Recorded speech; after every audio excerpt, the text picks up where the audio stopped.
दाएं हाथ में तिल के कुछ दानों को लेकर के हम सकट चौथ की व्रत कथा को सुनेंगे।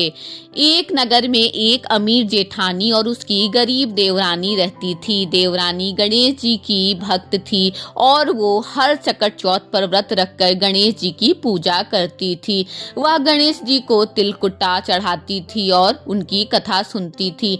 एक बार सकट चौथ पर देवरानी ने व्रत रखा। गणेश जी उसकी भक्ति से प्रसन्न हुए और रात में उसके स्वप्न में आए। गणेश जी ने उससे पूछा क्या खाऊं, तो देवरानी ने श्रद्धा पूर्वक उन्हें तिलकुट और फल दिए। गणेश जी ने उसके घर को हीरो मोतियों से भर दिया और धनवान बन गई। जेठानी जो थी वे देवरानी से धनवान बनने का कारण पूछती है। तब देवरानी जो रहती है जेठानी को सारी बातें बता देती है।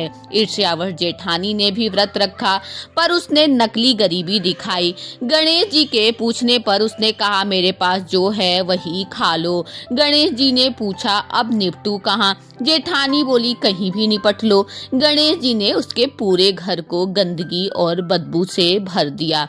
जेठानी को अब अपनी गलती समझ में आई।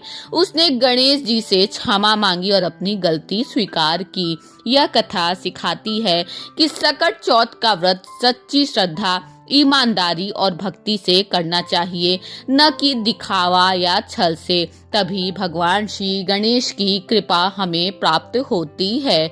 इस प्रकार से सकट चौथ की यह कथा यहाँ पर समाप्त होती है। अब हमने जो अपने दाएं हाथ में तिल के दाने लिए थे उन दानों को हम भगवान श्री गणेश के चरणों में समर्पित कर देंगे और कुछ दानों को हम इस जल से भरे हुए कलश में डाल देंगे।